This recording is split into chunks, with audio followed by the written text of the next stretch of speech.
Good puzzle YouTube, 6-Foot Hacks here. Have for you guys today something a little bit different. Now for those of you who may be wondering, there is no TBU videos this week just because it is our current break week, so that'll be back next week.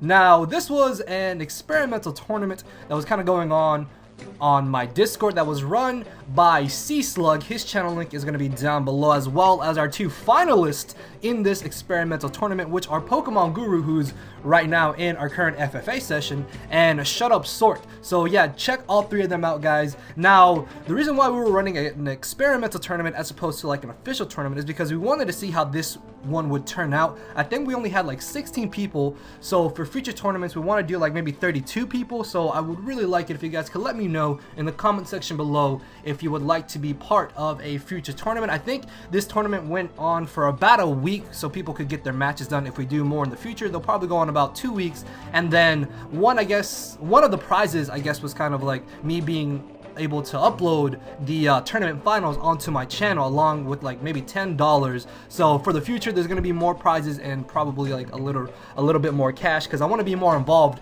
with future tournaments. I didn't do too much for this tournament, but I do definitely want to help C-Slug out in the future if we do more. So let me know, guys, if y'all would like to be part of a future tournament. Potentially, I'll definitely be uploading a video about that. And like I said, we'll probably have like 32 people for that, and it'll go from like a week to 2 weeks, probably on Wi-Fi or maybe Showdown and Wi-Fi, depending on how things go. But just, yeah, comment down below. Let me know if that is something that you guys would be interested in. I don't know if it's just going to be purely OU or if we're maybe going to do like UU as well, or like RU or something along those lines. But a video will be uploaded in the future explaining all the details and stuff. So this was a really good match. Like, this match came down right to the wire and was definitely worthy of a finals matchup. Now the quality of the battle is going to be a little bit funky just because I didn't record this myself. C-Slug recorded it and then he sent me the file, which I wouldn't have been fine recording it, but I don't think it's that big of a deal just because everything's going to be a bit of a pain to kind of like time up correctly.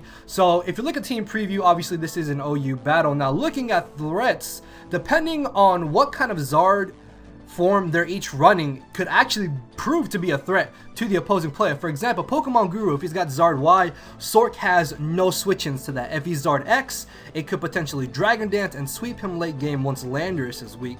Now Sork has the same thing going on with his Charizard, where if it's Y, Guru has no switch-ins. If it's Zard X after Dragon Dance, as long as that Garchomp is not scarfed, Zard X could potentially sweep. Also, if Guru loses his Tapu Fini, Greninja could prove to be a huge problem for him to safely switch into, so he's gonna have to definitely keep that around. Also, Kieran Black is a humongous issue to Sork's team depending on what kind of set it is also running. So with all that being said, guys, let's go ahead and get this match started. So again, shouts out to C-Slug for making the layout and getting everything sorted out for this tournament.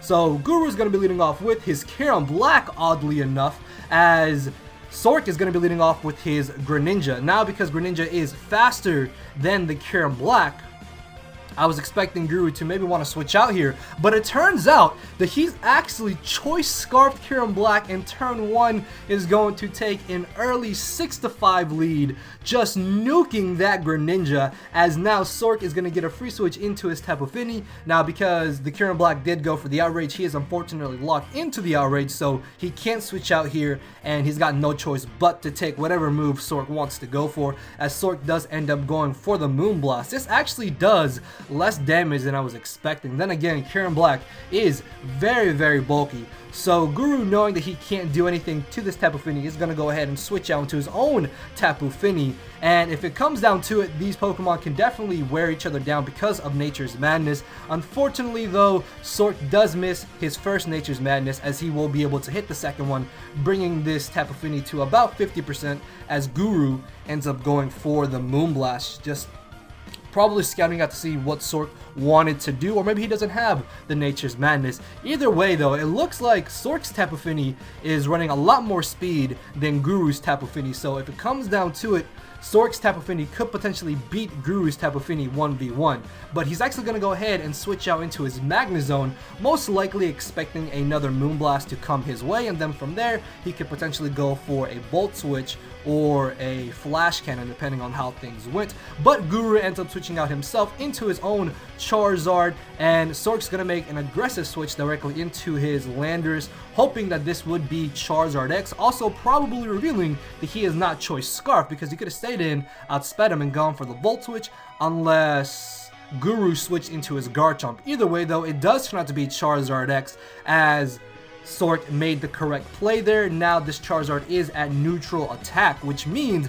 a Flare Blitz is not going to be able to knock out Landorus, but Landorus in return will be able to knock out Charizard X with the Earthquake. So Guru is forced to switch out here as he switches directly into his Garchomp. Sork is going to take this opportunity to go for the Stealth Rocks. Very positive that Guru would want to switch out, and now Guru is going to take his chance to get up his Stealth Rocks as he reveals to be a bulky variant of Garchomp, because that's really the only type of sets that tend to carry Stealth Rocks, as Sork is going to go for the Hidden Power Ice that is an easy to a KO against Guru, and this is actually really bad for Guru because he can't do much back to this Landorus, as Landorus is going to go for the Earthquake. I'm not sure why he made that play. Maybe Sork was expecting Guru to switch into his Tapu Fini or into his Manaphy, which wouldn't have been a bad play at all, now that I think about it. And it reveals the Garchomp has Dragon Tail, which means this is definitely a defensive Garchomp, and at this low amount of HP, unless he's able to defog, Guru has no more use for his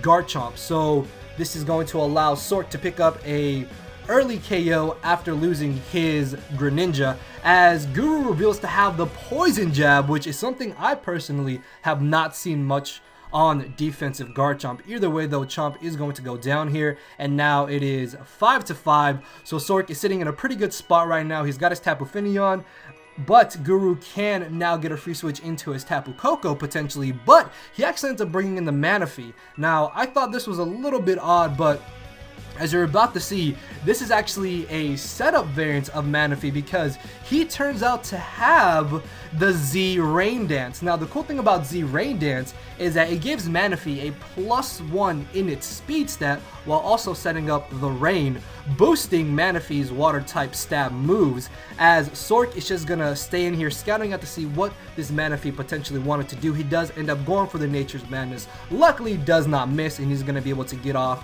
50% of HP on this Manaphy.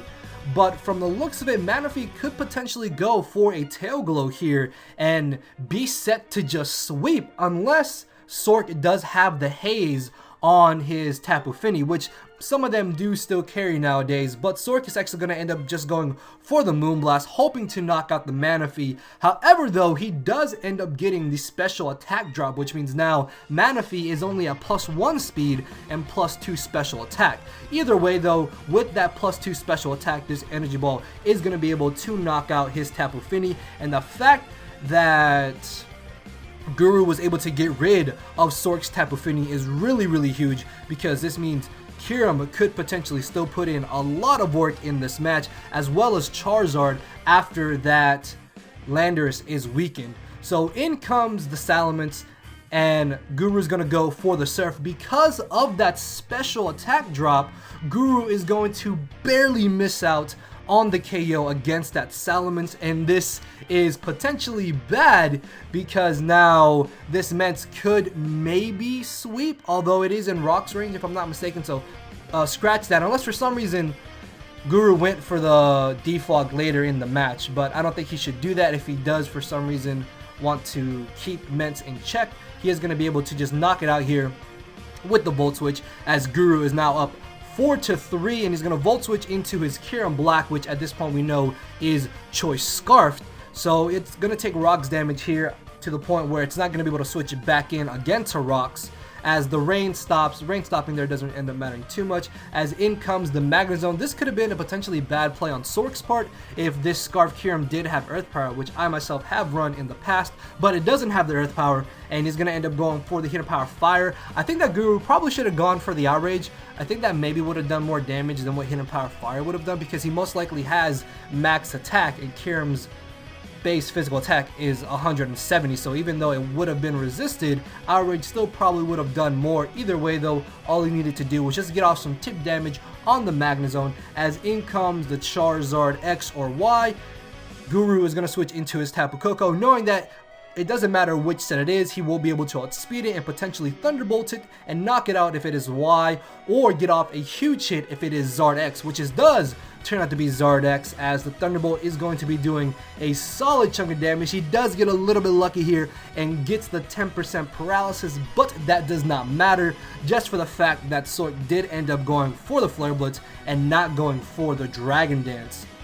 So it is going to be a double down here, as now the match is 2-2, and it could really go either way because it's a 50-50 on what both of these players want to bring in here. As Guru brings in the Charizard, Sork makes the better switch in and brings in Landorus, and this is really good for Sork because he is in an excellent position to just go straight for the Earthquake and knock out this Charizard, or potentially to a KO the Tapu Fini if it is not faster than him. So Sork is going to go for the Earthquake, and Guru, knowing this, is going to make the safe switch into his Tapu Fini. Now, currently, a lot of Tapu Fini run enough speed EVs to outspeed minimal speed EV'd Landorus. So there is a good chance that Guru here could outspeed Sork and knock him out with the Scald or the Surf, and that'll put him in a very good spot. So Sork knows this and is going to make the safe switch into his Magnezone, expecting Guru to go for the Scald or go for the Surf, as he is going to catch the incoming Magnezone. Obviously, because Misty Terrain is up, there is no chance of him being able to burn this Magnezone to get that extra little bit of residual damage. But Guru right now is actually in a very, very good spot, because all he needs to do is sack off this Tapu Fini to whatever move this Magnezone wants to go for, then bring in Charizard and Dragon Dance against the Magnezone, and he can win with Charizard potentially. But Sork actually ends up going for the Volt Switch, which might have been a bit of a questionable play, because now he's not going to be able to get that initial first Intimidate off against this Charizard, which means Charizard is going to be able to easily knock out Landorus here with this Flare Blitz. And now it comes down to whether or not that Magnezone is Scarfed, because if it is Scarfed, then it's going to be able to knock out the Charizard here. If it's not Scarfed, then Guru could go for the Flare Blitz, Earthquake, or go for the Roost. And it turns out that it is not Scarfed, and Guru is going to go for the Roost, which is going to put him out of range of where this Thunderbolt is going to knock him out, along with the recoil damage from Flare Blitz, and there's no way he can paralyze him because of the Misty Terrain. So this following turn, he can knock him out with a Flare Blitz, but Guru goes for the Roost, and this is potentially bad, because if Sork does get the 10% paralysis, he could still win this match. However though, Sork does not paralyze, and in return, Guru will be able to outspeed here, knock him out with the Flare Blitz, and live the recoil damage and pull out the victory in our first experimental tournament. So good game to PokemonGuru and good game to Sork. This match turned out to be a lot better than I was expecting. I apologize if the narration was a little bit funky or a little bit wonky, just because I've never really done a narration like this where I have to talk from both people's perspective, or like what I think they're maybe thinking and the plays that they're doing. So if you guys did enjoy this, make sure to hammer that like button down below. Let me know again, guys, if you would like to potentially be part of a future tournament or not that will be held by C-Slug, and I will be trying to help out as much as I can. And then, of course, the finals will be uploaded to my channel, either narrated by myself or narrated by the person who had won it. So yeah, guys, hopefully y'all did enjoy, and if you did, you know what to do. Make sure to check out the 2 videos on the end screen. Check out everybody's links down below in the description. And with all that being said, guys, I will see you tomorrow. So later, everybody. Cause my brain and heart are both tied in the knot, and this hinders me from crying a lot. This causing me to show no emotion. But when I said I cared, I wasn't joking. But I guess it's too late for me to become broken. For now, I'm living with no more pain, tears, or hoping. I'm just coasting. Yeah, I said I'm coasting. No more pain, tears, and hoping. For real.